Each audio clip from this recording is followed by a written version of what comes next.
Support for this podcast comes from Frito-Lay in the 2023 Snack Bracket Championship. The Frito-Lay Snack It Challenge is underway, and fans are voting on their favorite snacks to crown champion. We're talking about prime-time matchups between the best 64 snacks in the land. Will Ruffles Ridges reign supreme? Can Doritos defend their dynasty? Or will Smart Food use their smarts for a surprise upset? Only you can decide. Get in on all the action for a chance to win up to $1,000 or a year's worth of snacks. Let your snacks be heard. Just go to fritolaysnacket.sbnation.com to vote and enter for a chance to win. No purchase necessary. Sweepstakes ends April 3rd, 2023. Void where prohibited. Year's worth of snacks awarded in the form of 52 coupons, each good for one bag of chips. See official rules at fritolaysnacket.sbnation.com. The Black and Gold Banneret Podcast is brought to you by the Unger Real Estate Group, powered by eXp Realty, proudly serving Orange, Seminole, and Lake counties. Call 407-790-9957 or visit WeSellOrlando.net.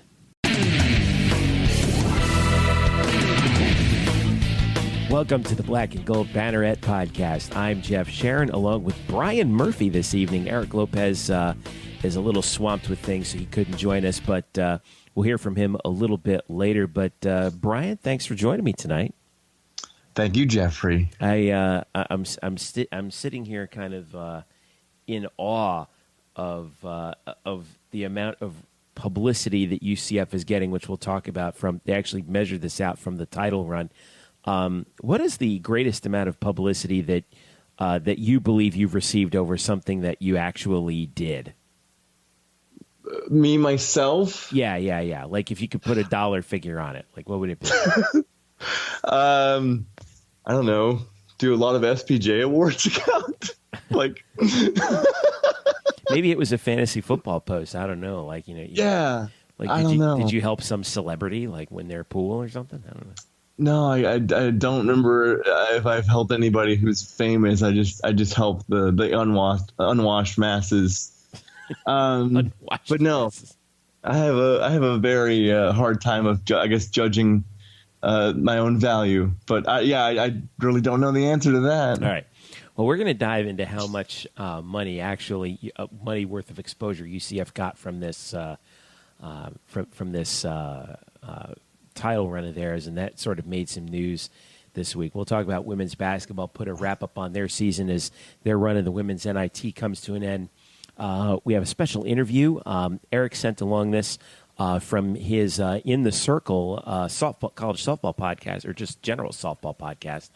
An interview with Stephanie Best, UCF alum, all-time great hitter, on the 15th anniversary of her record-setting performance. We'll talk a little bit about like some of the greatest individual single-game performances in UCF history, and plenty more on top of that, including some football schedule news and whatnot. But we start, by the way, you can follow us at blackandgoldbanneret.com, UCF_Banneret on Twitter, Facebook.com/blackandgoldbanneret. You can follow Brian at Spokes_Murphy. Follow me at Jeff_Sharon. And don't forget to subscribe to this podcast if you don't already on Google Play, iTunes, SoundCloud, Stitcher, and Tune in. All right, now that I got all that housekeeping out of the way, let's talk women's basketball. The Knights' season comes to an end at the hands of the Alabama Crimson Tide in Tuscaloosa, 80-61. This was on the heels of the overtime victory over Jacksonville in the first round. The Knights could not quite get it done against Alabama. And it was close in the first after the first quarter, but then Alabama kind of turned it on in the middle two quarters and dropped 29 in the fourth to kind of pull away. UCF finishes the season at 22-11. Z Saunders in her final game as a Knight, 19 points, 3 rebounds, 8 of 20 from the field. And also Aaliyah Gregory in her final performance, not the best performance by her standards, certainly 7 points on 3 of 10 from the field. It was a tough way to sort of finish out the season, but UCF 22-11 this year, second straight women's NIT berth. I think overall, you can consider this season a success, but now they've certainly primed themselves for the next big run in the American. Brian, when you think back to this season, their second under Coach Abe, what's the sort of thing that you're going to look back at and say, we're going to remember this team for this? Well, I think the one thing I'll remember from this season, they did something that not many teams can say they can do, which is kind of make UConn look like mediocre, look human, and look human. They made them look like a above average women's basketball team, other than the sort of outer worldly deity of women's basketball that they are. That game that they had against UConn was a rock fight, which is, because it's March, you have to use that term. And that's really credit to UCF for really slowing that game down, messing it up, making it, hard to watch, but that's what they want to do. They're a real defensive team. They really get out and defend. And to make, I think hold UConn to, I think it was 55 points. I mean, they just scored 55 points in a quarter last week.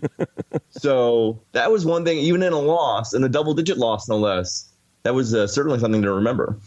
Yeah, held them to 55 in that 55-37 game back on February 7th. I recall this. I'm going to recall this team as like really solidifying UCF's identity under Coach A, which I think is kind of what you were getting at. This was clearly one of the better defensive teams, not just in the American, but in the country. I think they showed that in that game against UConn.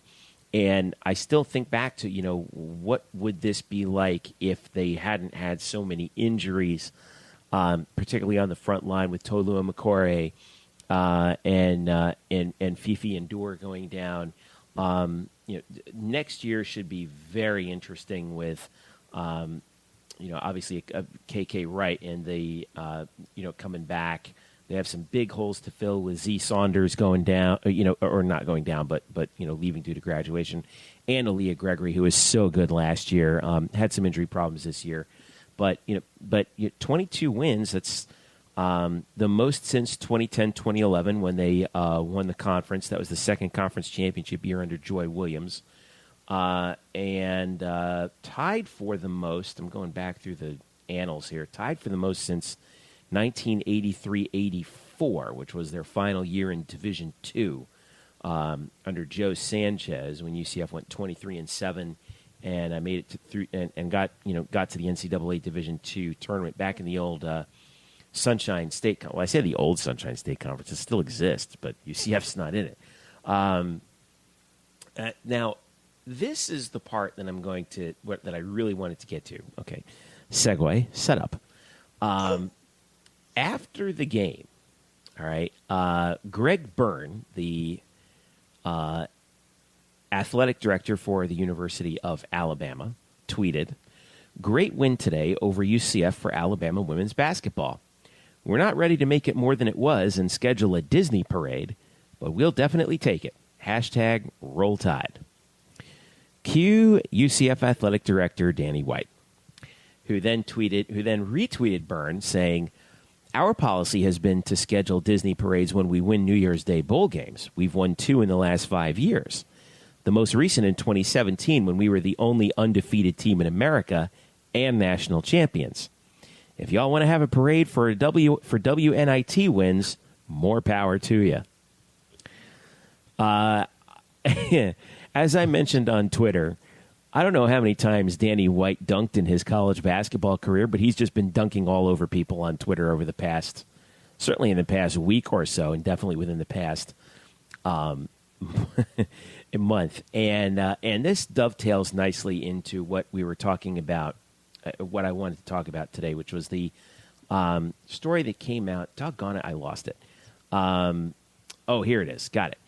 About the exposure value of UCF's national championship run. This is from a release from UCF. Thanks to a report compiled by Joyce Julius and Associates and UCF Athletics, the value of the exposure of UCF, obviously UCF's conference championship and 13-0 season, and then obviously all the exposure after that, it can now be quantified. When combining national TV game broadcasts, TV news coverage, print media, internet news, and social media, the value of the exposure for UCF football from November 17, 2017 through January 31st, 2018 was $171,079,417.47. Don't forget that 47 cents. I can't forget though. the 47 cents. Combined, the entirety of the 2017 UCF football season's exposure was valued at well over 200 million, 17 million viewers for national TV broadcasts. In the 2 weeks following the Chick-fil-A Peach Bowl victory and national championship, 28.4% of the exposure value was realized from TV news coverage. 2 million exposures accounting for $8.7 million. 6,000 articles in print media across more than 3,000 U.S. and Canadian publications. More than 160,000 total social media posts generated by 655 million impressions on social media. And this goes back to what we were talking about, how when Danny White turned to Eric DeSalvo on the field on the Peach Bowl with the mobile device in his hand and said, "National champs," it was the most brilliant marketing move, certainly in the history of the University of Central Florida, and certainly has to be up there in the top 5 or 10 in the history of sports media, as far as I'm concerned, because look at what this did. Now, your impression of this, because you were there at the game, we were all following this, you, me, and Eric. I thought it was, initially I was like, oh no, don't do this, and now I'm like, no, this is brilliant. What were you? Did you think it when you were sitting in the press box at Mercedes-Benz Stadium? Did you think that this whole thing would take the life of its own as it has? Not to this extent, because, when you're in the moment there, we're a bunch of normies. So we say, well, the national champion will be decided later in this stadium, between Alabama and Georgia. But after the game, you could see right away, we knew that the players thought of themselves as, deserving of a shot in the national championship picture. And we asked them after the game, are you national champs? And to a man, well, I wouldn't say to a man. Those who did answer the question would say, yes, we are national champs. Like Jemias Pittman said, definitely national champs. There were some other guys who didn't want to go that far, but did say they deserve a chance to play for the national title. They're only undefeated team.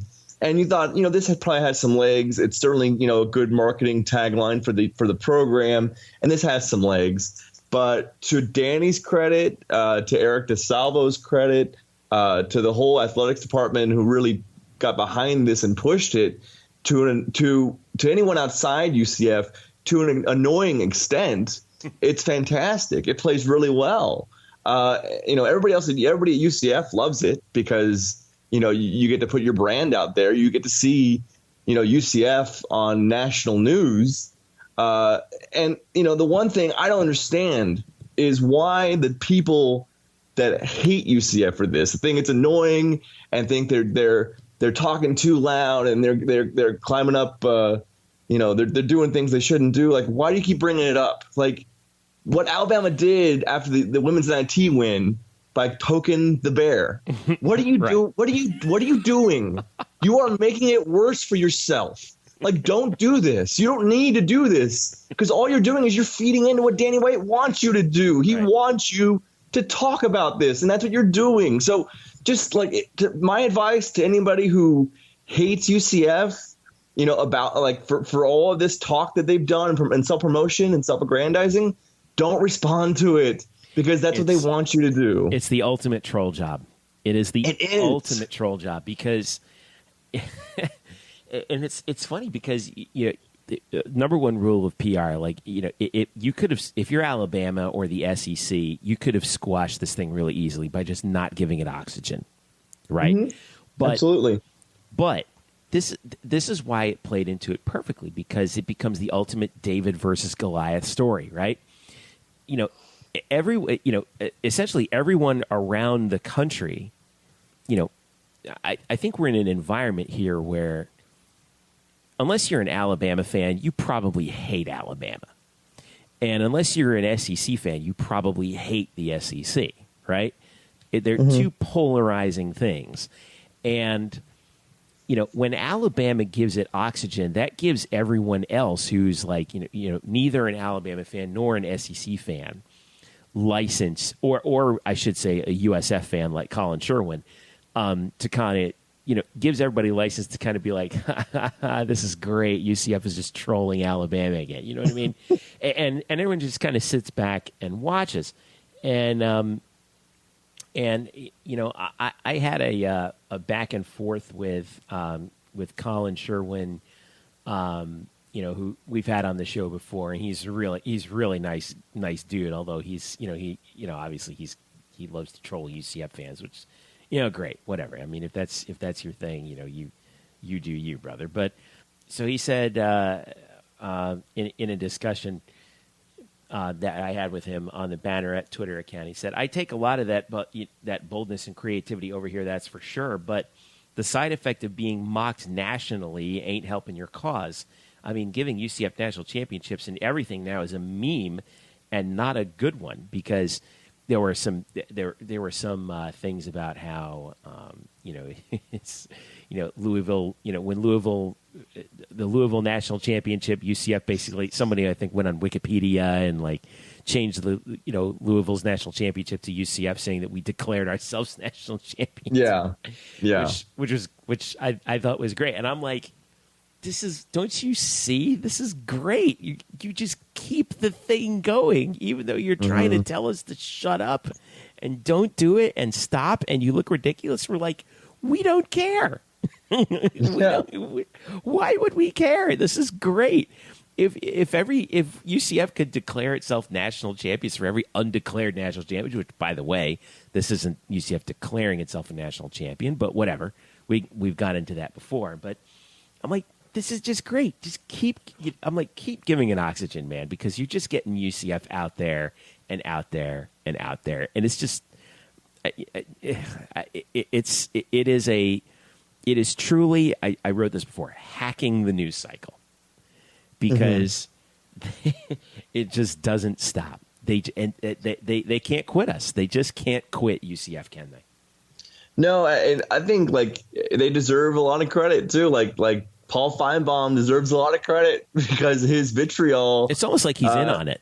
Yeah, it's like well, I'm going to pump him up, but I'm going to do it in a backhanded way, and so I'm going to. But like I understand, like you need things to talk about to fill like a 3-hour radio show, or to fill like every sports center that airs every day. Like you need content, and sometimes you have to go to this, but by using UCF and then debating it, like really actually debating it on a national level, gave it total legitimacy that it wouldn't have earned without it. It would have just been a school chirping into the vacuum of space, the vacuum of social media. But then it gets picked up, and these nationally televised and nationally syndicated hosts who have millions of followers on social media are now debating it like it's a real thing we have to worry about, when it totally wasn't. It was just a marketing scheme.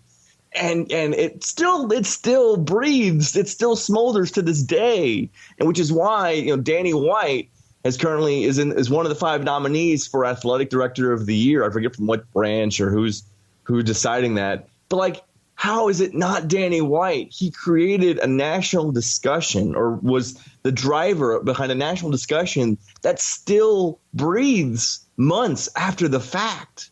It's amazing. Sports Business Journal, by the way, is the nominee, is the person doing the nominating. But yeah, you're right. I mean, it was a total masterstroke, and I think we'll leave it here with this: is that they opened up the conversation on, is the college football playoff really a playoff? And or does the emperor have new clothes? Is this really just the BCS but with 4 teams instead of 2? And I think that's the larger conversation that is going to play itself out over the next 8 to 10 years, or at least until the next contract comes up, is what happens next? What's the next thing that when the conversation pops up about should they expand the playoff, to whom do they expand the playoff? Do you do just conference champions? Do you have a group of 5 representative, automatically get in, all that kind of stuff? That will always this season will always come up as the test case. And I think that's the most important service that UCF has done to the college sports landscape is not letting anyone think that the fight is over now that we have a 14 playoff, because it's not. So the fight for legitimacy for the college football FBS teams continues in earnest for UCF after that. So totally. Anyway, it's been a lot of fun. I hope everyone, please keep giving it oxygen. The more, the merrier. It's just so much fun. So, all right, let's take a quick breather. When we get back, Brian, we'll chat some baseball, and we'll have Eric Lopez hop on to talk about his interview with Stephanie Best, and we'll talk a little bit about what we think might be the greatest individual performances in UCF athletics history. Single game individual performances is what we're going to be talking about. So stick around. Black and Gold Banneret Podcast is back after this. The Black and Gold Banneret Podcast is brought to you by the Unger Real Estate Group, powered by eXp Realty. Sam Unger and his team proudly serve Orange, Seminole, and Lake counties, specializing in buying, selling, and new construction. Sam is a proud UCF graduate, class of 2006, and he's such a dedicated Knight fan that right now, if you work with him as your realtor, he will donate a portion of his commission to the UCF Football Excellence Fund in your name. So if you're ready to buy a new home or sell your current home, upgrade or downsize, Sam and his team have you covered so you can find the right home at the right price in the right location. So give them a call right now at 407-790-9957. Again, that's 407-790-9957. Or visit on the web at WeSellOrlando.net. Again, that's WeSellOrlando.net. You can also reach them on Facebook at Facebook.com/WeSellOrlando. Get in touch with the Unger Real Estate Group today and make finding your dream home a reality. Hello, Night Nation. I'm Andrew Fegley. And I'm Trey Strelko. Where are we? This isn't our usual spot. It looks like we've landed in the Black and Gold Banneret Podcast. Oh, yeah. I've heard of those guys. You know, Nightline has UCF sports covered. Week in and week out, we bring you interviews with newsmakers and in-depth analysis of UCF sports. Subscribe to our weekly podcast on iTunes, SoundCloud, Stitcher, or wherever you get your podcasts. Be sure to subscribe to Nightline on YouTube, like us on Facebook, and follow us on Twitter at UCF_Nightline. Trace, can we go back to the 1148 studios now and start working on our next all-new Nightline? How do we get out of here? Go Knights! Charge on. Now back to you guys in the Black and Gold Banneret Podcast. All right, welcome back to the Black and Gold Banneret Podcast, blackandgoldbanneret.com, facebook.com/Black and Gold Banneret, and UCF_Banneret on Twitter. Jeff, Sharon, and Brian Murphy with you here. We're going to flip over to baseball. We'll talk with this is Murph's specialty. I'm just trying to be the point guard here. I'm just trying to set you up for some buckets here, Brian, because it was a 38-1 3-day weekend for UCF against Chicago State. Sweeping Chicago State as they did, making it look easy as they should have, before they went up to Tallahassee and lost a couple 4-6, or 6-4 on Tuesday, followed by 13-3 on Wednesday. So, in lieu of giving you the Tony Kornheiser question of where are we now, we expected what was going to happen to Chicago State happening to Chicago State against UCF. That's not a surprise. What about these two games against Florida State? Were you expecting it? Did that play out as you expected? I think for the first 15 of the 18 innings in this 2-game series, I would say, yeah, it was close. There were some mistakes that UCF made, but you expect, a really hard challenge from a top 10 team at their own house. At last night, or I should say Tuesday night, Jordan Spicer was kind of uneven. He's been kind of inconsistent on the mound, and he had one of his, I would say, bad starts yesterday. But today, Thad Ward came in, was really quite good. He went 5 innings, struck out 8. It wasn't perfect. He did walk some guys, gave up some runs, but UCF was trailing today 4-3 going into the bottom of the 6th. And then that's kind of where the wheels fell off.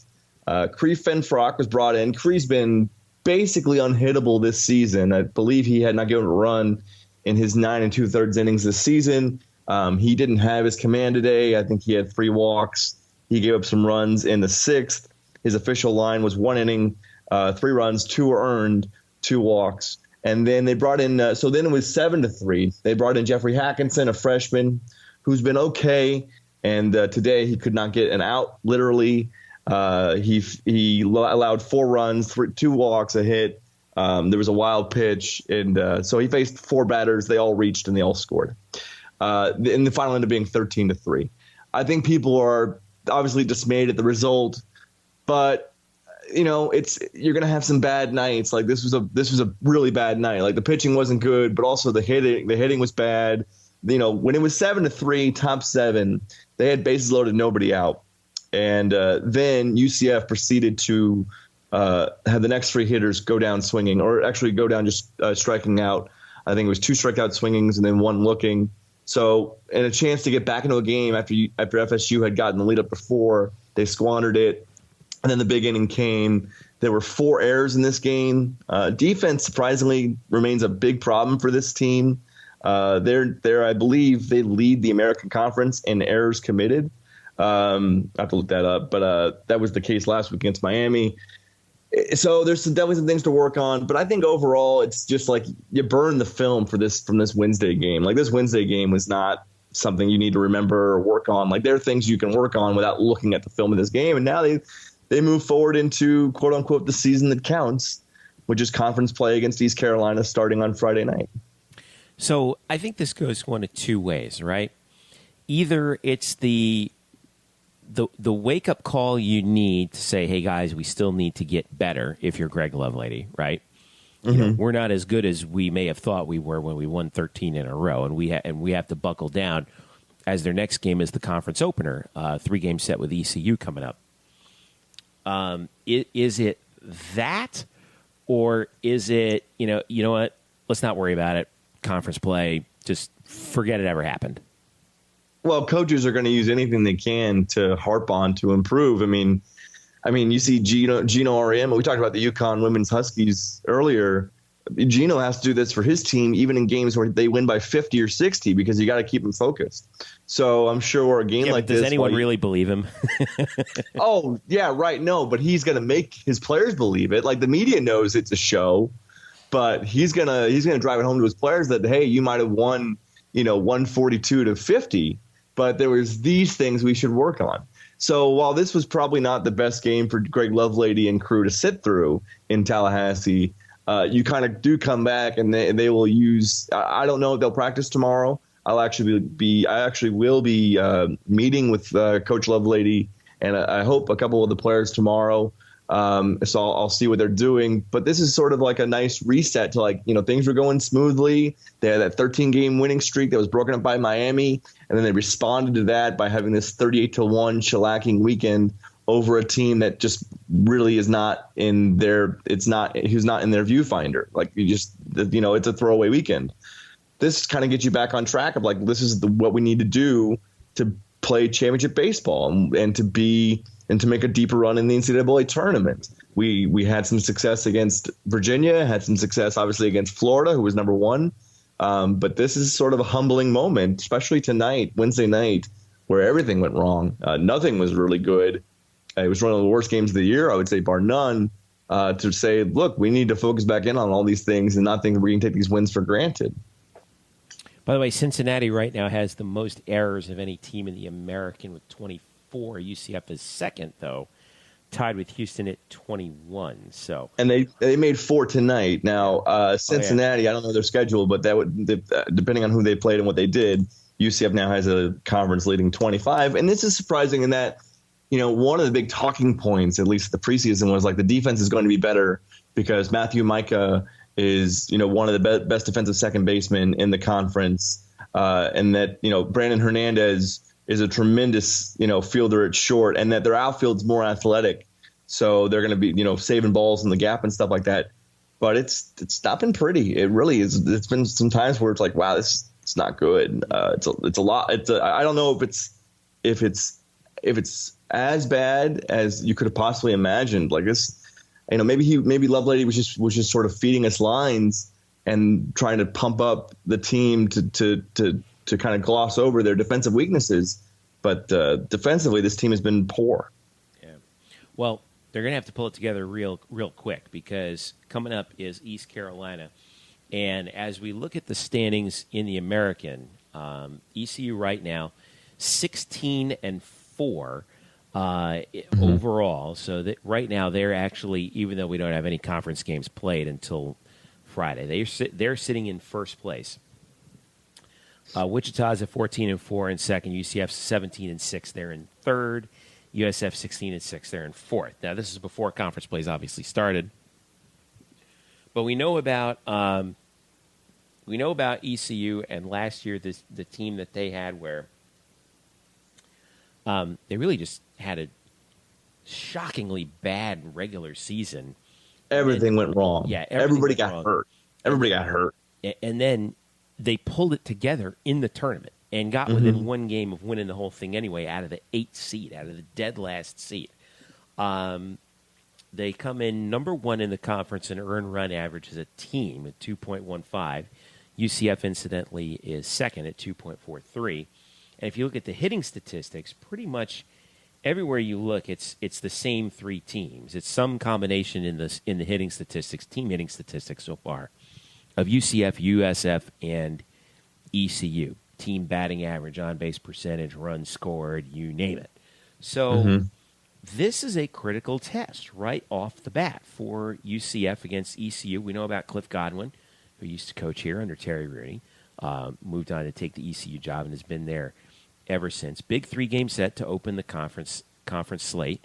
What do we think about this? Is this a this is probably as big a test right off the bat, no pun intended, of that they face all year, as this blank slate, is going to be no longer blank after Friday.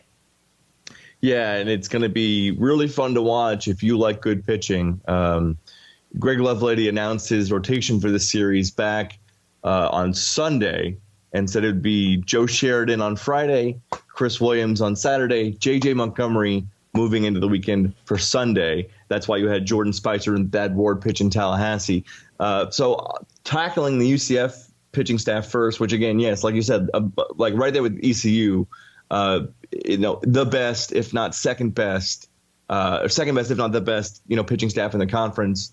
And those are the right 3 guys to be pitching this series. Joe Sheridan is, quote the, overused cliche, but he is a gamer.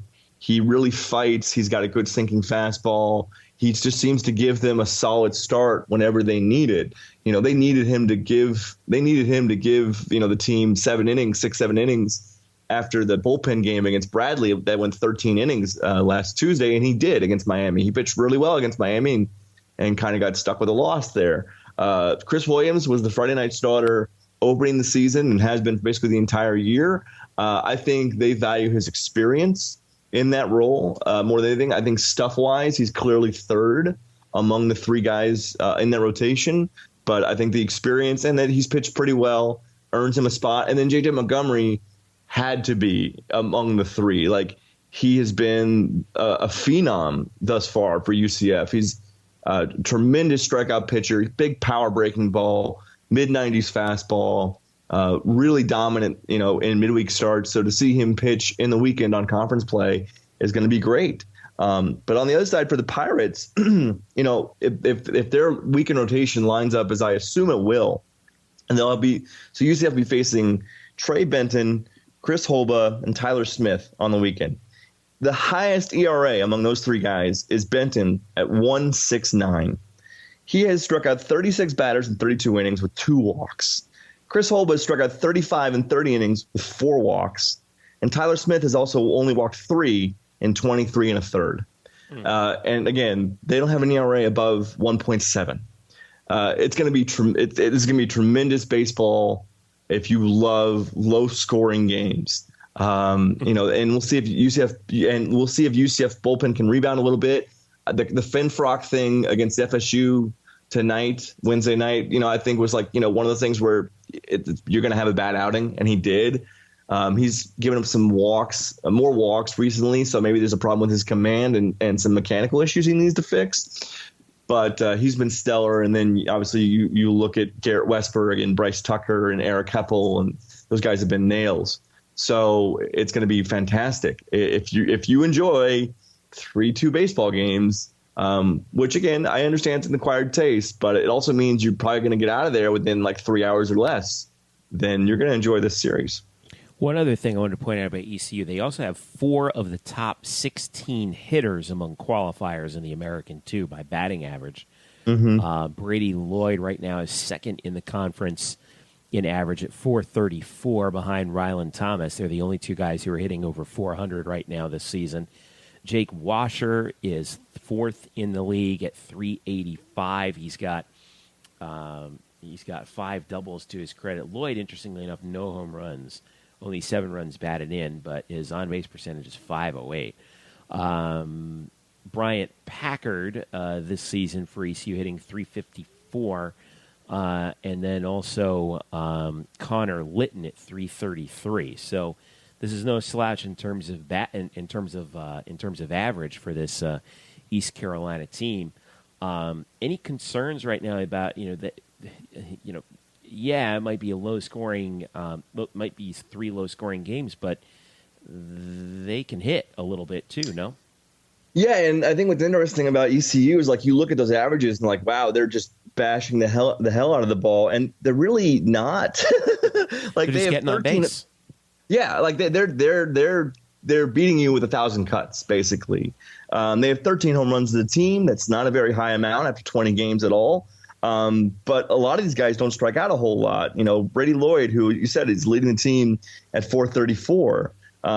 He's only slugging .472, which isn't great, but he struck out only 12 times in 53 at bats.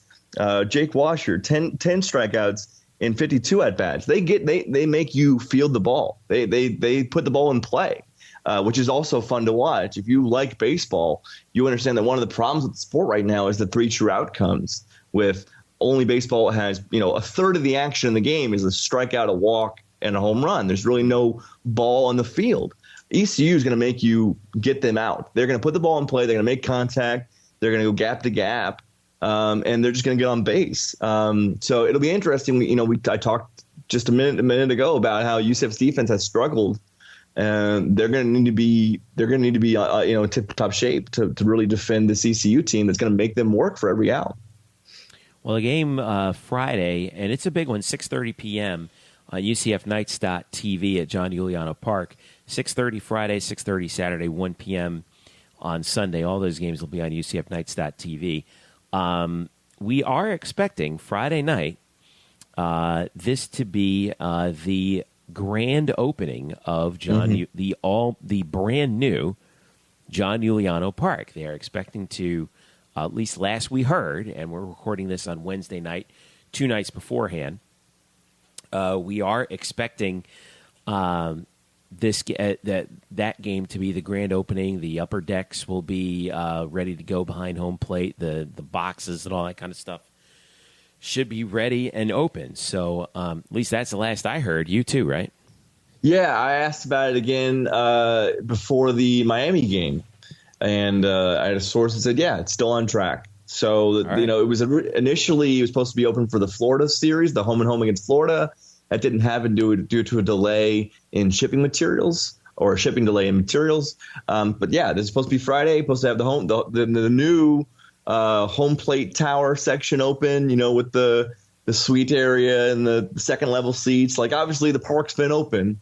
But a lot of people have had to stand for the big games. Obviously, you remember the opening weekend, where it was just people standing, 6-7 rows deep to watch Virginia or to watch Rice. But this should be a really nice atmosphere. And I hope to get some good comments from Coach tomorrow on, having this thing actually be real after it being in discussions for years. I mean, I think it was one of Anthony George, who I think is a senior junior, said, like, yeah, they've been talking about this since before I was a freshman. It's true. Like, this has been in the works for years. There have been plans to expand this park, actually going back as far I can remember, back to when I was a student.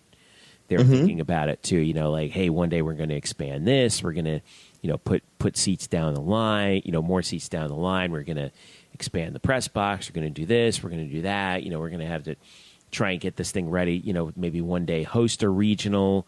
Now, I don't know. Will it be ready to host a regional?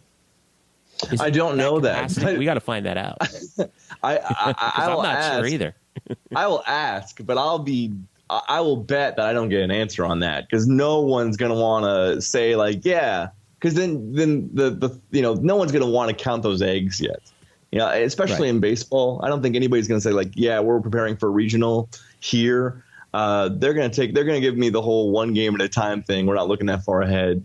Even, people who don't play might say the same thing. Well, yeah, but like, is it like with the expansion, right? Does John Juliano Park, I guess right now this season qualify as, if we did host a regional, we could? Yeah, I think so. That's the whole point. And I mean, really, once Friday comes and they open up the entire stadium, then the rest of what needs to be worked on is basically vanity stuff. There's a lot of exposed dirt and electrical wiring and construction vehicles that sort of litter the outer grounds of the stadium. Like, it doesn't look great on the outside. It kind of looks like a working construction zone. Which it has been for months, but on the inside, it'll be, I think it'll be receptive to, if they need to host a regional, if they're put in the position to host a regional, they will. And I think that's the whole point. A little landscaping here and there, it should be fine. I did it over the weekend at my house. I mean, it's not that hard. Baseball's all about getting dirty, so fans can come in. Yeah, there you go. They can roll around. Yeah, before they come in, before you scan your ticket, roll around in the mounds of exposed dirt right in front of the stadium. Get acclimated to baseball. Now, I thought I saw a thing. I'll have to find out about this. I thought I saw that they were going to have like a little like play area for the kids too. Is that? Yeah, down the. Okay. Down the left. Yeah, the children's activity. Down the left field. Is that going to be ready too? I don't know. I haven't asked for that. I did know. I do know that. See, this is only important to me and maybe a few others, but because there's obviously there's two stories now that the elevator Jeffrey will be working in working order come Friday night. This is significantly important. Big time deal stuff here. And so, so just want to let you know, if you need assistance, if you have accessibility issues, like myself, the elevator is there. The elevator will be your friend. And I thought, I was told before the season that they didn't think the elevator would be ready until maybe May. So this is big. This is big time stuff. I'm hijacking this is big UCF tagline to stamp it on a working elevator at a baseball stadium. There you go. Well, I'm looking forward to it. My son, who just turned 4, he's really looking forward to it. So we're going to be there on Friday, and I know you'll be there on Friday. So it should be a lot of fun. I will not be there on Friday, which is why I'm really glad you'll be there. Yeah, I know. I've gotten a lot of like bulging eyes and clutching pearl reactions when I say like I'm not going to be there Friday for the grand opening. I have a family engagement that I can't miss. but I'm glad you'll be there. Priorities. That's why we're a team effort here at blackgoldbanneret.com. It's, we back each other up. That's what we do. I think, I'm not certain, but I believe I will be there Saturday, so that'll be the best I can do. Cool. Nonetheless, I'll make sure I'll test the elevator for you. Yeah, well, I think I'm going to do it tomorrow. I think I'm going to be out there tomorrow. I'm going to see if can I go up in it? Like, can I be the first person to ride this non-roller coaster roller coaster? But listen, before we do the toilet flush test, we have to do that. Yeah. Oh yeah. And you don't understand. Like, I'm so excited. I want to go up on this elevator tomorrow. And no one in the history of the Republic has been this excited to go in an elevator than this man right now. Hopefully tomorrow, hopefully Thursday, hopefully I get a sneak peek, an advanced screening. I'm expecting some video to happen. Mm-hmm. Send it over. We'll have a full preview on Black and Gold Banneret. I'm probably gonna write an article before Friday about the opening of the series and the stadium expansion, but the article might just be scrapped for about 1,200 words, basically on an elevator. Nice. Yeah. All right. Switching gears to the other diamond, let's talk a little UCF softball. And they are starting conference play this weekend, too, by the way. They have Friday, Saturday, Sunday against Tulsa. Friday, 5:30 conference opener at the UCF Softball Complex, followed by Saturday at 2, Sunday at noon to start their conference play. So yeah, here's UCF Softball sliding in now. They're starting their conference play. Their schedule sort of spreads out. No more of these crazy tournaments now that they're going to be having. But UCF right now stands at 18-12. Memphis leads the conference right now. Overall records at 21-7. Houston's 19-8. Tulsa's 19-11. But as the Knights, interestingly enough, came off of a split of a doubleheader on Wednesday, earlier Wednesday, 6-1 victory over Princeton, followed by a 7-4 loss in the don't have the box scores just yet from this game, but that was their final non-conference doubleheader before conference play starts. They still do have some non-conference games coming up with Bethune-Cookman this coming Tuesday, Florida on Wednesday, April the 4th, North Florida on Wednesday, April the 11th. Some midweek stuff, and then they have that. But now they begin focus on conference play, and it was another interesting anniversary coming up on Friday, or actually a little bit earlier this week. It was the 15th anniversary of maybe the greatest single-game individual performance in UCF history, and arguably in the history of college softball. Stephanie Best, who, when I was a student, Stephanie and I were freshmen at the same time, graduated at the same time. I covered her all 4 years as a student with UCF softball, and it's amazing how spoiled we were having a player like Stephanie when we did. It's funny, we just thought it would always be that great, but on top of all of her the records that she set, not just UCF records, but her name is all over the NCAA softball record books. She is arguably, not arguably, certainly. Her greatest game came 15 years ago this week, where against Army at the old UCF softball complex, which used to be, remember this, Brian? Actually, I don't know if you remember this. It used to be down the hill from the baseball stadium. And no, because that means I would have to go up the hill to get out of it. So no, I don't remember at all. It used to be where the there's a dorm tower there now, but it used to be like sort of the right field foul pole was almost like it was a few hundred feet behind, if you will, home plate of the baseball stadium. Mm-hmm. And so if you hit a home run to right, there was a little berm there, and you could hit it like almost up the berm toward the ticket booth for the baseball stadium back then. So Stephanie Best against Army that week, in a game that was shortened but because of the run rule, had 11 runs batted in, 3 home runs, 2 of them were grand slams, and they took place in the same inning. So she's the only player in the history of college softball to do that, to hit 2 grand slams in one inning. All-time record for RBIs by a single player with 11. So now Eric Lopez, who, like we mentioned, has this podcast off because he's super busy right now. But his other podcast that he works with is called, which he's mentioned many times, is called In the Circle. He covers softball for InTheCircle.com, and they have a podcast.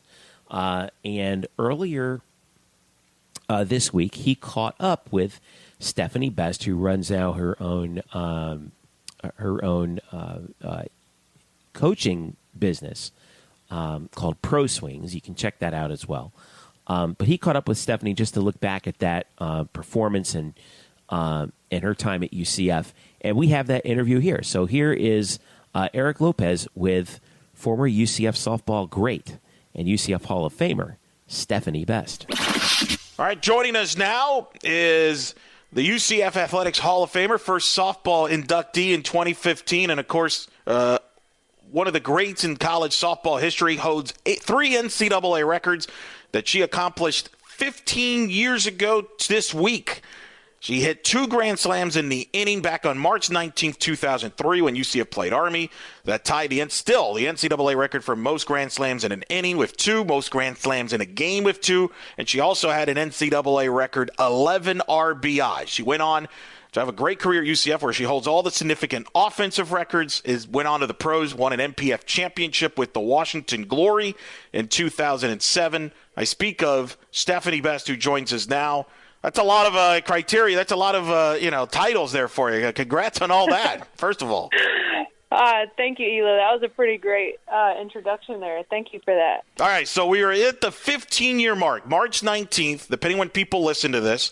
We're airing this first on that anniversary of that day, where you had that significant game, 3 home runs, which is still a UCF school record, the 11 RBI, still an NCAA record. To put it for folks in perspective, only 4 people have had 11 RBIs in the history of college softball. Only 3 people have hit 2 grand slams in an inning, and only 11 people have hit 2 grand slams in a game, period. You're on all those 3 lists. So what jumps in your head when you think back to that game?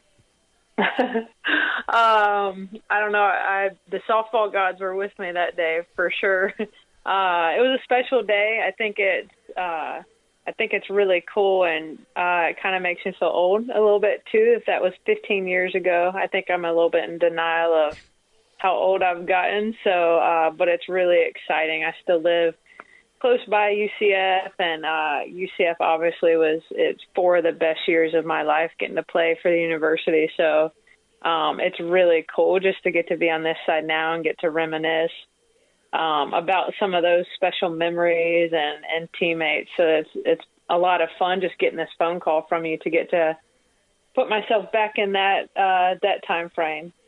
Yeah, at the time, you only became the second person to do it. The other names that have done this, by the way, Stacy White of Missouri State was the first person to do it back in April 29, 2000. She hit 2 grand slams in an inning. That was in the 6th inning. Laura Boning of St. Louis against Rhode Island did it May 3rd of 2013. She did it in the 7th inning. You did it in the 2nd inning, so you got shortchanged because your game went 5 innings. You're the only one that could hit 2 grand slams in an inning in a 5-inning game. But what was it like in that game? Were you just locked in a zone? Take me through that inning. UCF scored 14 runs in that ball game against Army, so obviously they batted around, and your teammates were a big part of that, getting on base. So it's a lot of people helping you accomplish these records. But what was that like as you're coming to the plate in the 2nd inning, back-to-back grand slams? I think you're right. I think the whole team was just seeing the ball really well that day. And sometimes as a hitter, you just have those really good days where you're seeing the ball well and it's coming in like a beach ball. And thankfully, that was just one of those days. Everybody was getting on base. So obviously those records don't happen if our team's not being productive as a whole. So I think I was just fortunate enough and got an opportunity to get up a second time, and because the bases were loaded, it got to happen again. So, yeah, 2 grand slams of note.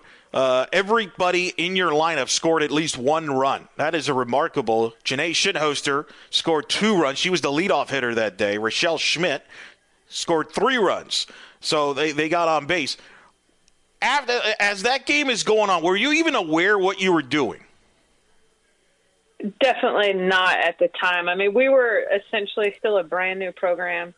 At that time, it was 2 years of the program's existence. And I just know we were all so happy. I mean, our field, we got to play in this beautiful, newly done field at the time. That's still when there was no such thing as all the growth and maturity that has happened around UCF. Everything was just still so brand new to us, and we were excited to play every single game, as cliche as that sounds. So I don't think at the time any of us knew what was happening or any of the history that I think as a whole the team made those first couple of years.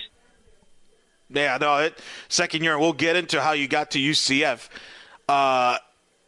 What was it like after the game? You win UCF won the game 18-2 in 5 innings. Did anybody bring up the fact you had just set all these NCAA records? It was weird because it was a Wednesday afternoon game, midweek, typical game. Army's in town because they're trying to get games in this Florida and everything like that. What was the talk after the game? Did people start bringing it up? When was the first time you even heard that, hey, you just set this NCAA record? Elo, I don't remember the exact time. I think everybody at the time just thought it was cool. It wasn't really a normal thing that happened, so everybody just thought it was kind of cool. Everybody was really supportive about it. But there is, him, Chris Tuno, yep. Who back in my day, he's the guy knows and remembers everything sports related. He was the SID for the baseball program. And he took note of us, and particularly he and I became really good friends. And I'm sure, I don't know for a fact when he called, but I know he was the guy that would have known this and would have told me immediately, because he actually, after it happened again, I can remember vividly him sending me a text about the girl in St. Louis who did it. So I know Chris was so savvy with finding out numbers and seeing what's going on. It would have had to be Chris Tuno for sure, who let me know of kind of what a cool feat that actually was. Chris Tuno, by the way, currently is a media relations for the St. Louis Cardinals in Major League Baseball. So that's a good name drop right there for people that may not be aware of that. It's been 15 years. Are you surprised you still hold those 3 NCAA records, considering, back when you were playing, offense wasn't as prominent as it is now, and we'll get into all the equipment side of things, but are you still surprised that you still hold those NCAA records? Yeah, I mean, I think 3 home runs in a game is it's a pretty rare thing.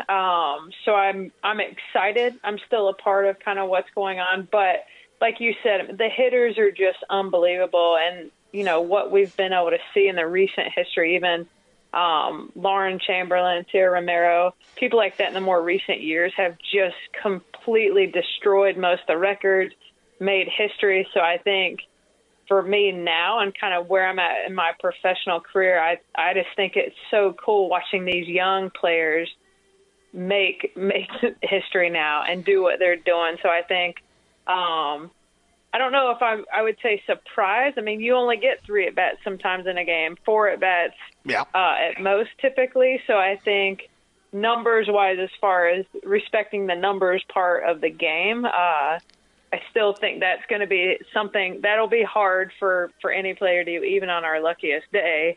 But what's going on now in the game is truly incredible, and it's so fun to watch. And the home runs have become such a huge part of the game now, which, like you said, it just wasn't like that then.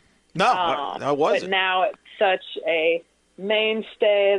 The social media, the TV coverage, it makes these current players like superstars. So it's really fun to watch, and it's fun to watch people beat records and chase records. That's so much a part of the fun of the game. So I'm excited now, like the UCF freshman that's doing so much great stuff. Like that excites me more like, all right, when is she going to do it? It's going to happen. When is she going to do it? And it's going to be really fun watching her journey to get there. Speaking of Caitlin Jensen, a freshman kid out of UCF, hit 6 home runs this season, already the fastest UCF player to ever get to 6 home runs in her first 6 home runs of her career, breaking your record and Janae Shinhoster's record, trying to chase down both your freshman records on that. And it was funny you bring that up because she hit 2 home runs up in San Diego against Long Beach State. And that's how your game came up again. That's the thing. Every time a UCF player has a big game, that game gets brought up or one of your records gets brought up because, a player had 6 RBIs. That's great. That's not even close to the school record. All right, so when in doubt, they just check your record book. I mean, I think actually the people were looking at it. I think there's only like 10 or 15 offensive records that you do not hold. And most of those have to do with stolen bases or sacrifice hits. Like Cece Alvarez, your former teammate, owns a ton of sacrifice hits. Kaylee Novak, who works with you at Pro Swings, which we'll get into, is the stolen base all-time record holder. Janae Shinhoster, your former teammates, the record holder in doubles, things like that. But as far as batting average, slugging, on base, you hold all of those records. So every time somebody's doing something, your name gets brought up. And when Jensen hit the 2 home runs, people are wondering, well, what's the school record? Well, that's easy. That was Steph's 3 home run game 15 years ago, which is still the school record. The NCAA record is 4. And I know you knew that because in the past when we've talked about this game, one of the things you bring up is you still remember the one at bat that you didn't hit a home run, which is pretty remarkable that you remember that. I mean, but that's what great players do. They always remember these little details. So tell the audience, because you have brought this up, that still bothers you to some extent, that you thought, man, that you could have had even a bigger day. No, I did. I kicked myself. My 4th at bat, the very first pitch was right down the middle. I could visualize it clear as day right now. For whatever reason, that will probably never leave my mind. I think it's what probably keeps you humble. But, yeah, I had the first 3 at bats. It was all off different pitchers. And the 4th at bat, they put a different pitcher in again. And the player and the coach were like yelling back and forth on the field, and she was literally saying, I don't want to throw to her. And he's like, throw to her, get better. Like, this is your opportunity. So I thought just a mistake on my part. Like she was arguing with the coach out loud saying she didn't want to throw a strike. So I didn't expect it to happen. And sure enough, she just piped one right down the middle and I looked at it. So after that, I think, obviously I was like, all right, she's going to be throwing. So I remember I hit a line drive right at the shortstop, but was so frustrated because that whole beach ball thing that I talked about before, that first pitch, there probably wasn't a prettier pitch that I got the entire day. And I let that one go. So that was totally on me. And yeah, so I haven't forgotten about that one. I think you did all right there.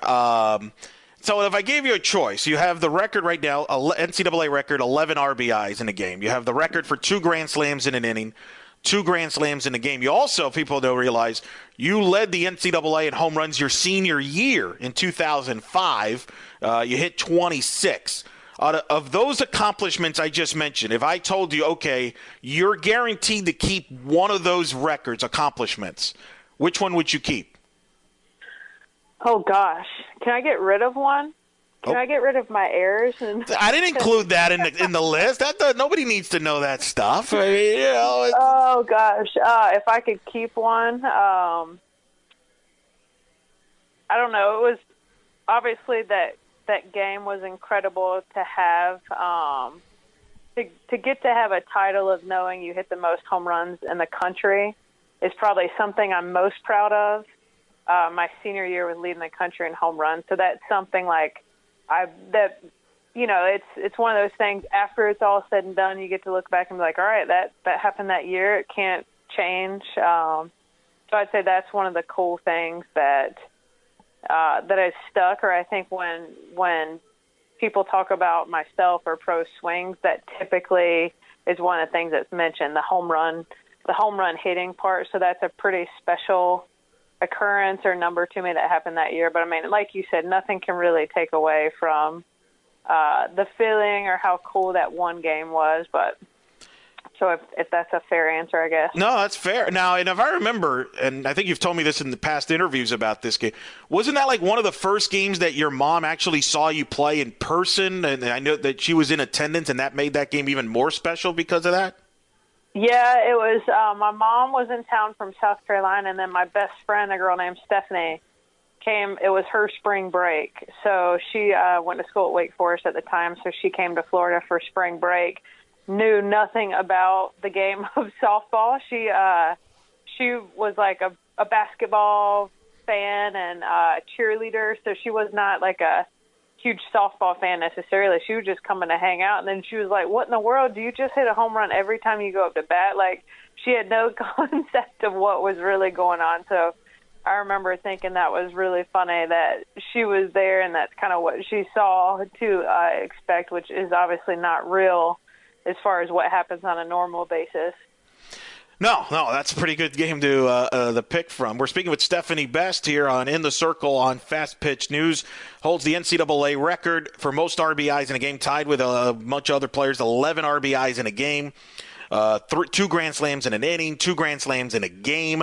All of that happened 15 years ago today. You're still in the top 25 all time in career home runs. You hit 71 career home runs, which is tied for the most by any player in the state of Florida that's played college softball in the state of Florida. You're tied. Lauren Hager, the great Lauren Hager, tied you with 71. You're both probably going to get passed. At the time that we're recording this, Jesse Warren from Florida State has 70. So those are the 3 most home runs ever hit by a player in the Sunshine State. I don't know if you knew that, but I figured to pass that along. I did not know that, but that makes me smile real big. I love Jessie Warren, so I love the fact that she's the one that's about to break the record. Have you watched her? That's Have awesome. you seen her play in person or on TV? I guess would be even. Oh yeah, no, yeah. I love watching her play. I've seen her play TV and in person. She just got the X factor. She's got grit. She's got passion. She's so good at the game. She takes pride in it. She studies it. I respect what she is all about. I she's just one of those workhorses and truly loves the game. She loves playing the game. She loves competing. She loves getting better. So those are the people that like you get excited about. You want them to break your records. You want them to have all the success they can. I invited her to come work our camp this past summer just because the energy she exudes and the passion, I wanted our kids to get to be around her. Yeah. So I brought her in this summer just thankfully to have her a part of what we do with some of the stuff with our kids, and just equally as impressed with her as a person all the times that I've been around her too, the way she carries herself and the way she respects herself in her game. Yeah, no, she's a tremendous talent. All right, so let for those that may not be aware, tell the audience you're from South Carolina. You're in Fort Mill, South Carolina. Tell them how you ended up and why you ended up going to UCF to play softball. Oh, good question. So like you said, I'm from the Carolinas. I was a late bloomer to the whole softball world. Essentially, I grew up with 2 brothers, so I played baseball. And then my junior year in high school, a local coach at Winthrop University encouraged me to play travel ball. He's just like, Steph, if you want to go play at a high level, you really got to consider playing travel ball. So I played travel ball my junior year, and then I got a hitting coach. And then to make that long story short, my hitting coach was a guy that formerly played in the big leagues, and he had a buddy of his that also played in the big leagues that was going to be taking the hitting coach job at UCF. So he was like, hey, we got this country girl in the Carolinas, and she can hit. She's an athlete. Like, I think you guys should take a look at her. So my senior year, after travel ball, Renee, who is still the head coach now, came and watched 2 games. First game was probably the worst game of my life. And then the second game was one of my better games. So thankfully she stuck around for it. We joke to this day that she said after the first game, she was like, what did I do? I made a mistake coming all the way here to watch this kid. She's not the real deal. And then thankfully the second game turned out a little bit better. So that was kind of the rest is history. We hit it off when we met, and I went in a month later for my official recruiting visit and then committed my visit. So it was kind of like I said, I was a late bloomer to the process, but then when it all happened, it clicked pretty quickly, and was a night within a month or two of the time frame where Renee had watched us.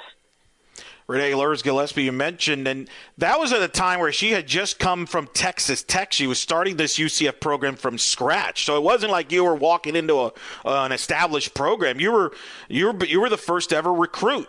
You were ever the first to sign at UCF. You were there, and I know Coach Gillespie has told the story over the years about how you two would I think you were standing or sitting down at top of the basketball arena and envisioning the future of the program, right? And you could probably tell the story. But what was that like, that you're walking into a program here from scratch? Gosh, Elo, it was special. Like, that's what made UCF so attractive to me, because I was recruited by some other schools, but it wasn't the same feeling. Like, the other schools, Virginia Tech, Florida, and Chapel Hill, were kind of my top other choices. But there's really nothing like getting to be a part of making history, or that's the way I felt. So there was other great established programs, but when you get on a plane, you get off the plane and you see palm trees, and then you go to campus. Campus is beautiful, and then having the opportunity, Renee and I walked up together, and we walked up to the top of the arena, and there was nothing but trees. And she was like, if you can envision yourself, like, my vision is you and I together, let's build this great program. I want you to be our starting shortstop. And I think you got a really special future. And I had the same vision too. Like, I could just see where she was coming from. And I just thought it was so special to get to be a part of the first ever program in history. And I loved her confidence that she had in me to be a special part of that. So it makes you, like, everybody's dream, I think, is to go to a school where the investment is mutual, and the coach and the staff, they want you as bad as you want them. So that's what also separated UCF, is those other programs, gosh, they didn't need me. They have their pick of the best players in the country. So I thought it was really special to get to be a part of growing something, and we were going to get out what we put in. And it was a risk, but it was a risk that I think, we mutually both wanted to take. So I'm forever grateful for that. Yeah, and I think it worked out. You had a great career, 4-year career. You led UCF to their first ever conference championship, the ASUN Championship in 2005, first NCAA tournament bid in 2005 in Gainesville. You had 3 hits and they eliminated Florida. And you got to be the first player to ever go pro for UCF. You got to be drafted in the NPF. You had a long career in the NPF. And you won an NPF championship with Monica Abbott and the Washington Glory at the time at 2007. Just kind of describe that ride, going from conference, playing your career at UCF, and then going pro, and it turns out you got to play with one of the greatest players in the history of the sport, in Monica Abbott, and Kelly Kretschmann, I believe, was on that team as well. And you win an NPF championship together. Yeah, I mean, that was a really special time as well. College, again, 4 of the best years of my life, and then getting to transition to playing with literally the best players in the world was truly something special. To this day, my closest best friends are all former teammates, whether it be from UCF days or whether it be from pro ball days. So it's been a really cool relationship with so many people that I've gotten to carry on. But 5 of the best years of my life. Playing was an extremely humbling experience. When you're getting to play with the very best of the best, you're, in my experience anyways, you're not going to be as successful. It's not going to come as easily. So I remember just there's struggling times and challenges, but that's when you're just appreciative. You're on a team sport. Your teammates are picking you up. And again, it's just fun to watch. Like you said, I had the opportunity. Teammates of mine have been Kat Osterman. They've been Monica Abbott. It's been the Kelly Kretschmanns. It's been just those powerhouse type players that you get to learn from just by watching them compete. What are they doing differently? What are they doing that makes them so successful? So I just think I got to learn so much from my peers, which was a really neat and special opportunity. That last thing, I mentioned earlier, obviously, you were inducted into the UCF Athletics Hall of Fame in 2015. You were the first softball player ever inducted into that Hall of Fame. Hopefully, though, you'll have some teammates soon. Some other UCF players will be joining you soon when they return that Hall of Fame. I know it's been delayed a little bit, but hopefully they'll be on the Hall of Fame. You're honored in the left field on the UCF softball complex. So anybody that's ever gone to UCF softball complex, you look at the left field by the foul pole area. That's one of the reasons I call it the best pole is they honor you there. They have your number 3 there. They have the Hall of Fame, the accomplishments you did there. And, every year now when new players come in there, they look at that and they're marvel. And I know every year when you get a chance to come to you, they kind of surround you. What would you tell the young people, years from now when they see that on the wall and they're like, wow, what was Stephanie Best like? Why would you want people to know you as far as Stephanie Best, the player, and the UCF player, and your career? How would you want people to remember you by? Gosh, that's a great question. I think hopefully just a good person all around, great friend, and then just a true competitor. Yeah, I don't know. I'm still best friends with a lot of my teammates, and I think we just were able to do a lot of really cool things together that made us really appreciate what we got to do there. So the biggest thing is, I don't know, I hope stories would continue to be passed along, that people just know how much fun we got to have when we played. Yeah. And we were just competitive. We thankfully were still in a generation that everybody just played with a ton of grit, a ton of passion. So because of that, we truly got to have 4 of the best years of our life there. So I would just hope that people and any stories that were passed down were just what a competitor I was and how I played with passion, maybe too much sometimes. Which got me in a little bit of trouble. But outside of that, I just 4 of the best years of my life, and I just hope every UCFer gets to experience similar memories and just competing with some of their best friends, making history with some of their best friends. There's just really nothing like it. So if they're competing and playing with passion, they're in doing the right thing already. Is that what kind of comes in your mind? Because I know when you've gone in the past, recently in the stadium, you stare at that wall, that you see it, you know where it is. Is that what kind of triggers in your head when you see that? And then in the future, when you go back and you see that wall and you see that you're right there, you're still there in left field. Teammates. Yeah. Immediately. When I think of myself in a jersey, I think of my teammates. It's just what's so neat about the experience, and any athlete is going to tell you that. If we chose a team sport, it was intentional, because we love the camaraderie. We love sharing other people's success. We love competing for a common goal. So, the banner is by far one of the coolest things. It's so neat. I literally just got a text 2 days ago from a coach that was there. I've got so many friends in the coaching industry, so when people come in town and they play at UCF, it's one of those things because UCF and you and Renee continue to allow us to have a part to do with the stadium even. It's such a special thing because although I'm not over there a lot, it makes me feel like I still belong in a weird way. So it's really special. Getting to see it, it's just this feeling of, all right, this was my school. That's still who has my heart. A lot of my growth, a lot of my success, challenges, everything happened with UCF. So I don't know. It's like a pretty cool visual that you feel a lot of things. But my teammates, of course, always, like Janae, probably the best example. Every time we get together, it's like we never left UCF. Right. We still talk about all the funny things that happened. So you just have those special memories that it just doesn't matter how long it's been or how much time has gone by. It'll be like, oh, remember that time this happened or that happened. Yeah, no, that's tremendous. And trust me, you're all over that field. Not only are you in the left field wall, but they've revamped the hallways inside the clubhouse where the players go in and the coaches go in by their offices. And there's a hallway for people that may not have never been there. And now they've created this hallway where they have a lot of the former great players that have played in that program. You're in there.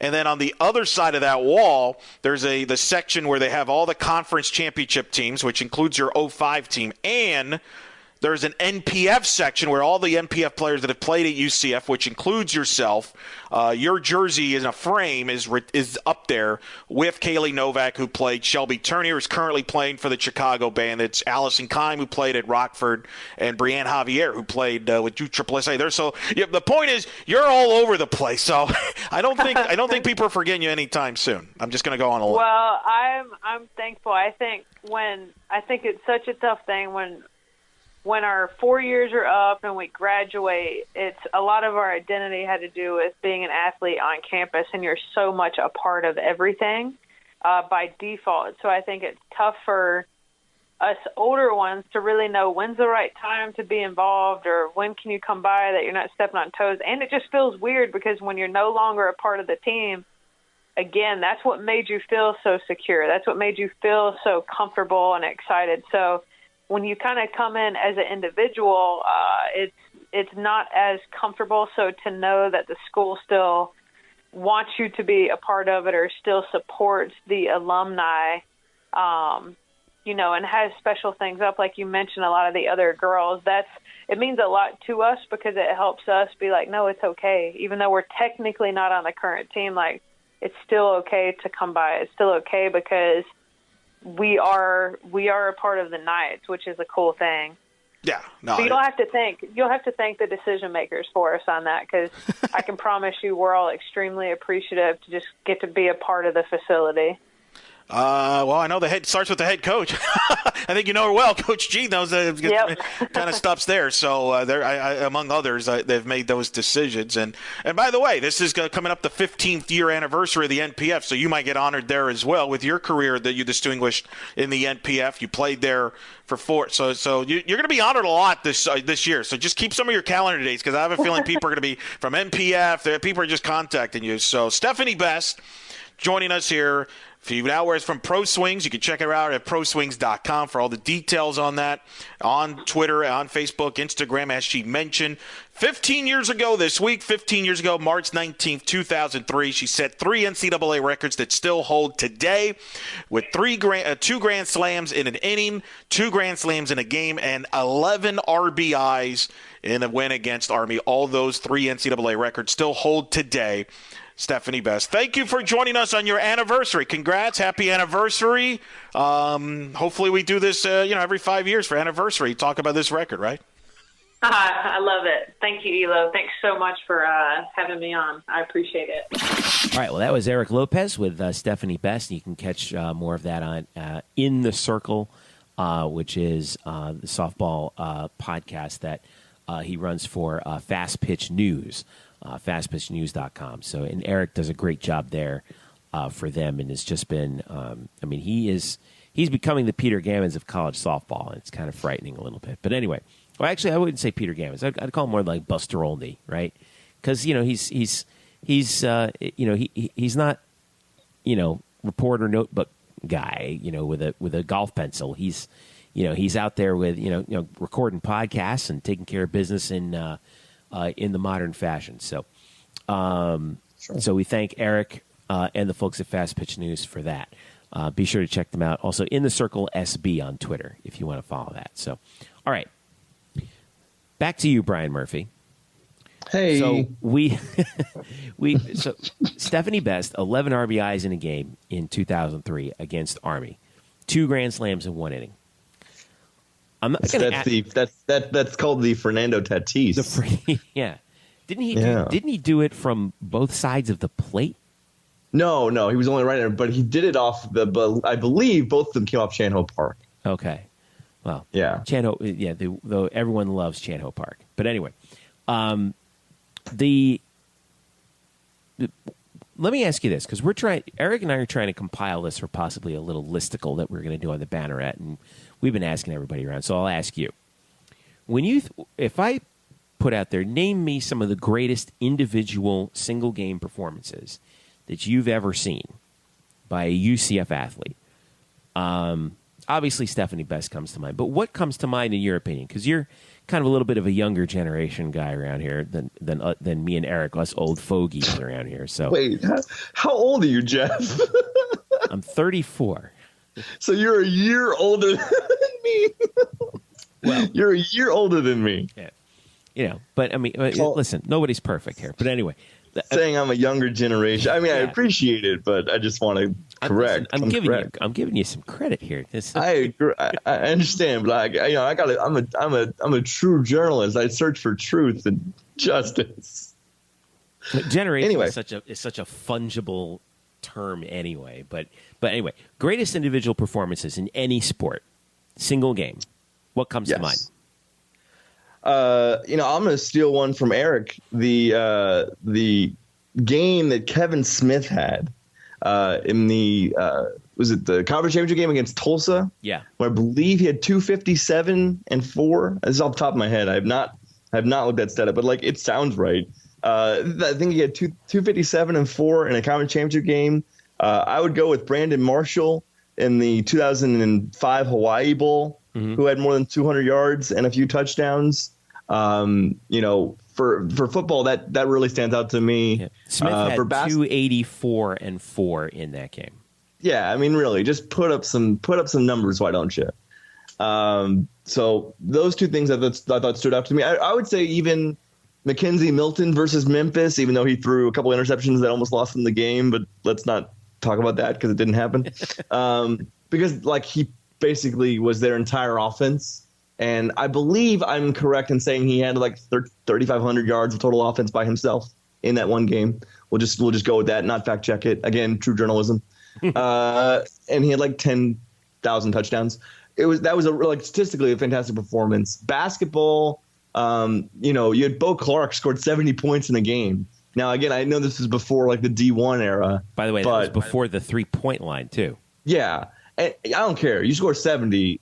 It's still 70 in a college game. Like it's still pretty good. That doesn't happen. Yeah.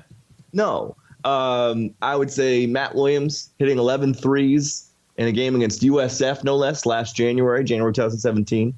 This is total recency bias, but I would say AJ Davis against Wichita State just earlier this month in March.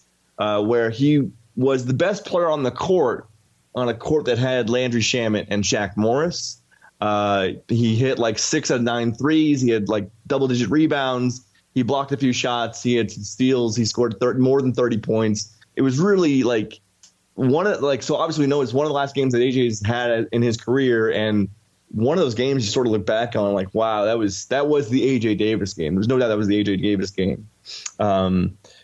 Baseball, I've had a hard time sort of going through it, but I believe like Chris Duffy. So obviously he had some big hits. I think 2004, he had a big game against FSU in NCAA regional. But there was a Golden Spikes Award in that year in which he was one of the 5 nominees for the Golden Spikes. And the other 4 for, again, the best college baseball player in America were Chris Duffy, Yasmani Grandal, Drew Pomeranz, Chris Sale, Bryce Harper. Not bad. Okay.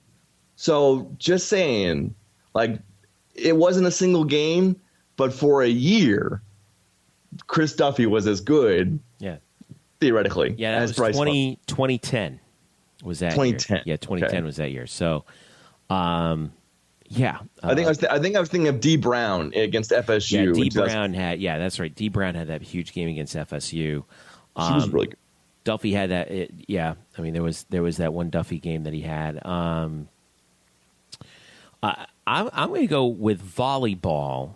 I went back in the archives a little bit just to kind of check out like what were some of the greatest offensive performances in UCF volleyball history. And when I came in 2002 or 2001 rather, Leire Sante was the best player on the team. Her career high for kills in a game was 35 in a match against Stephen F. Austin in September of 2002. But you look back at the archives, and the name that pops up everywhere is Renata Menchikova. She played in 95, 96, 97, around that era. And she has the top 5 all-time kill performances for UCF, and she's tied for 7th as well. Her all-time best was on October 26th of 1996, when she had 42 kills against Clemson. She had 40 against Georgia in September of 95, the year before. But here's what I think is quite remarkable is in 1995, she posted 3 of the top 4 individual single-game kill performances for a UCF volleyball player in the span of 1 month. September 27th of 95, 40 kills against Georgia. October 8th of 95, 38 kills against Clemson. October 24th of 95, 39 kills against USF. And that should give you sort of an indication for how good Renata Menchikova was in her day. And it's easy for us to forget, but every once in a while she'll drop by UCF volleyball. We'll see her. As far as recently, Jayla Hervey had 34 kills against UC Irvine in 2015. That's been the most recent entry on the top 10 of single matches. But that's kind of where it sort of ends as far as I know. I haven't seen. I'm pretty sure Sharia Davis had some pretty good performances for UCF women's basketball, but I haven't seen. And of course, Zai Lewis has had some pretty big games, but this is where we, the Black and Gold Banneret, need your UCF fans' help.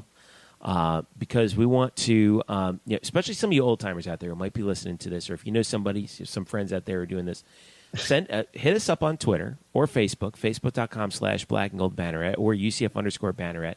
If you remember some great individual performances in any UCF sport that we really need to know, that for this listicle, let us know. Facebook.com/Black and Gold Banneret and UCF_Banneret on Twitter. Any other ones that you remember? I'm sure there were some pitching performances. Probably Jason Arnold probably had a couple of them. Matt Fox, I remember, had. Yeah, you could go back and sort of look at like Matt Fox or Tim Bascom. Yeah, certainly had some big performances. Matt Fox had one performance where at Jacksonville, and Jason Baum, who used to work at UCF and now works, I believe, at Boston College, he was there with me that day where they literally had to drag Matt Fox off the bus. He was so sick for this conference game again at Jacksonville, and he just pitched a gem at Jacksonville. I mean, where they almost had to help him back to the dugout. I remember he was that ill. Must have been the Michael Jordan flu, but I remember that one specifically. I don't know if anybody else does, but I do remember that one specifically. Mm-hmm. I should go look at even like men's tennis, which was sort of had a soft spot in my heart back in the mid 2000s, or some of the men's soccer. I mean, women's soccer, there's got to be some big times, single game performances that we haven't mentioned yet. But just because of the success of that program, yeah, again, I mean, we haven't even talked about Michelle Akers and she probably scored like a gazillion goals in one game, probably. Yeah. I mean, again, it's probably not far off from the actual number, right? So this is why we need your help. And by the way, UCF players, coaches, holler at us. Let us know what the great ones were, because there's so many of them out there. We want to know what they were. So, all right. Let's finish up real quick. I just want to update us on a couple things here real quick. Some news from football. UCF has scheduled, obviously we talked about spring practice starting. I think spring practice is the most overcovered thing in the face of the planet, and so I'm not going to really talk that much about it. But I'm probably going to write about it this weekend. So just hold on to your butts. I mean, that's cool. I'm all for that. But they announced a little scheduling news. They announced the home and home with Louisville for, I believe, what was it, 2020, 2021? Yeah, it was 2021, 2022. Again, gotcha. The whole get your facts straight is really like it needs to be put on the headboard. Yeah, 21 and 22. Sorry. Yeah. Hey, look, we got our facts right. It's on the record. It's 2021 will be the first meeting between the two since the famed 2013 game, 38-35, which was the game that, that last UCF, drive, yeah.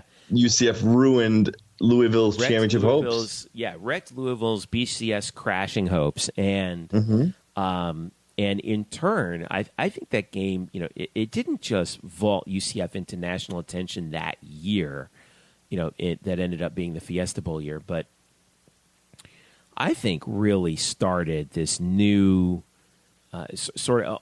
maybe it didn't start a new era, but kick-started something with UCF football that really boosted it to this year. I know everyone's going to say, well, what about 0-12?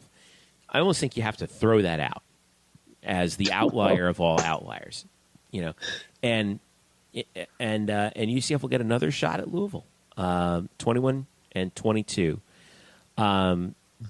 It'll be at Papa John's Cardinal Stadium on September 18th, 2021, and then at Spectrum Stadium on September 17th, 364 days later, 2022. This is what I wanted to ask you about this. So now on the schedule, UCF has North Carolina, had Georgia Tech last year, missed out. They'll have Georgia Tech again in 2020. They'll have Georgia Tech in 2020. Louisville in 2021 and 22. North Carolina in 24 and 25. Pitt in 2019 and also, of course, this coming year. So,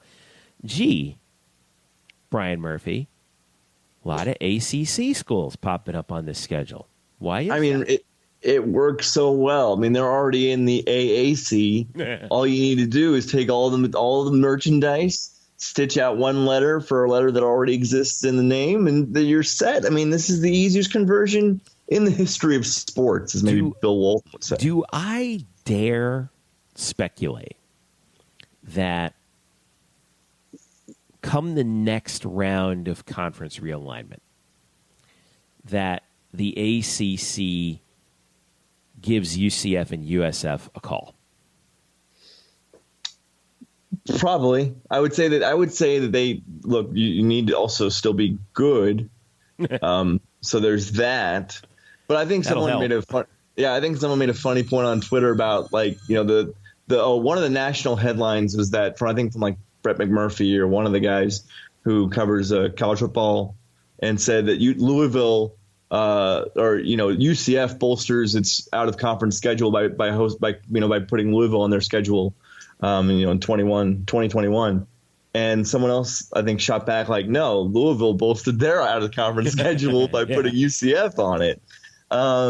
We'll see. I mean, you got to still be good, but I think financially, kind of coming full circle on what we hit on the top of this program, like financially, this athletic department is in good shape. The program is in great shape because of what's happened over the last 5 months.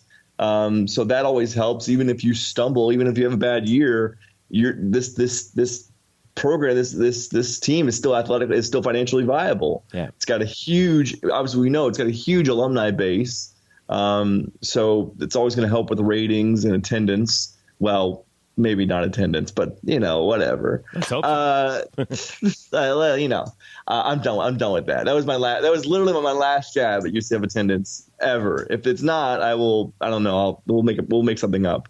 But no, if they're still competitive, I think they'd at least give them a call. Right. But we'll see. I'm not in the business saying they should, they definitely will take it or whatever. Like, I just think that there's been some speculation floating around about Florida State and the Big 12. Like, that was a thing for about 5 minutes. If it really popped up.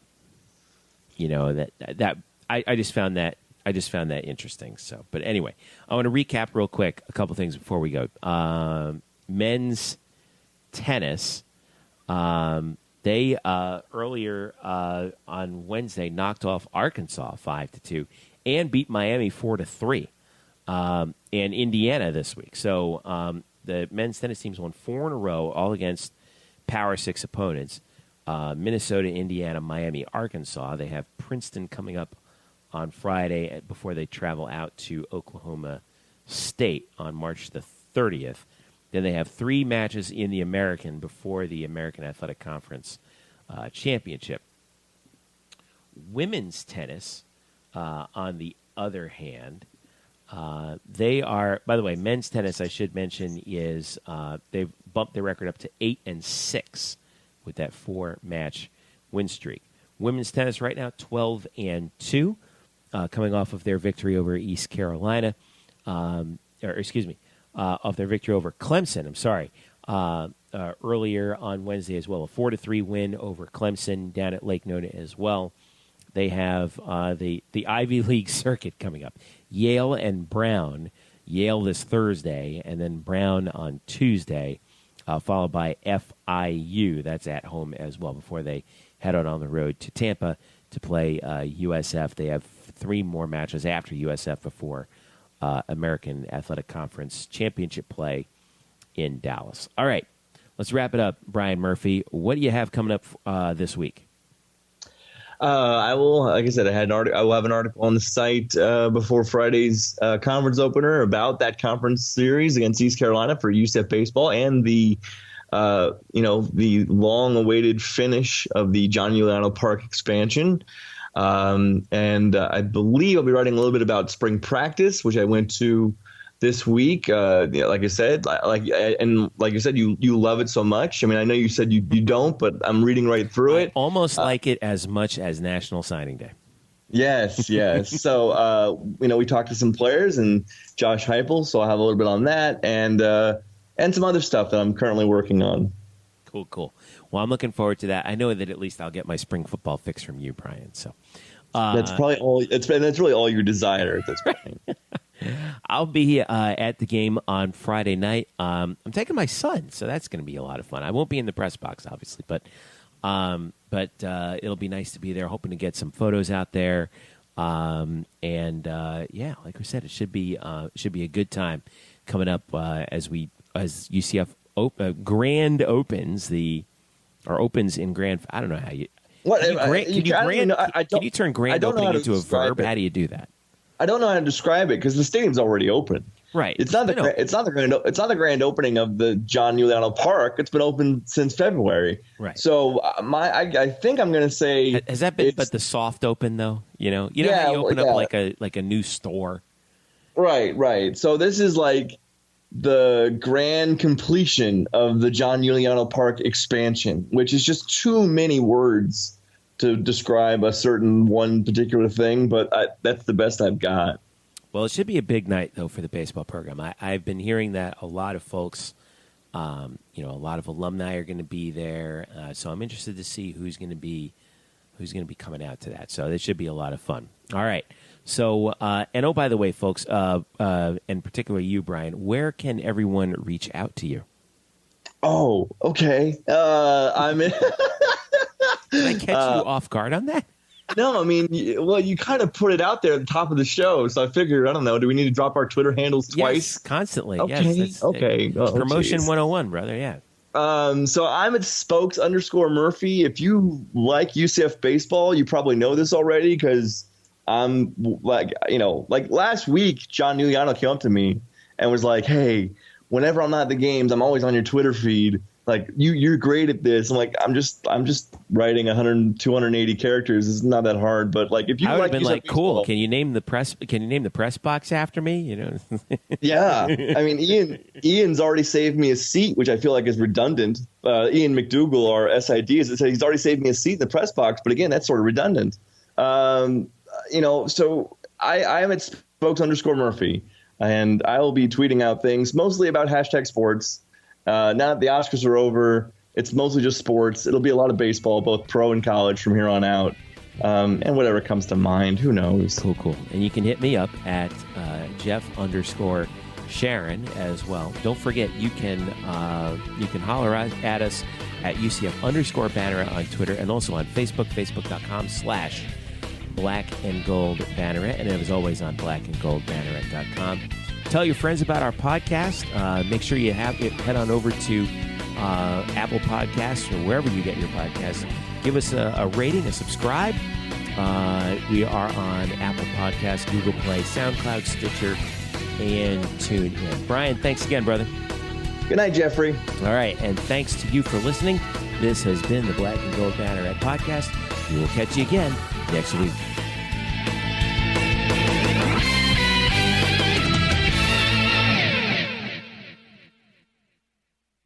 Today's episode is brought to you by Cars.com. With over 2 million vehicles and 50,000 more added every day, Cars.com will match you with the perfect car for you, your budget, your life, your style. And if you're ready to say goodbye to your current car, Cars.com will get you an instant offer to cash it in. Just start by entering your license plate and get matched with a local dealer who will write you the check. So whether you're looking to buy or sell, just go to Cars.com. It's magical.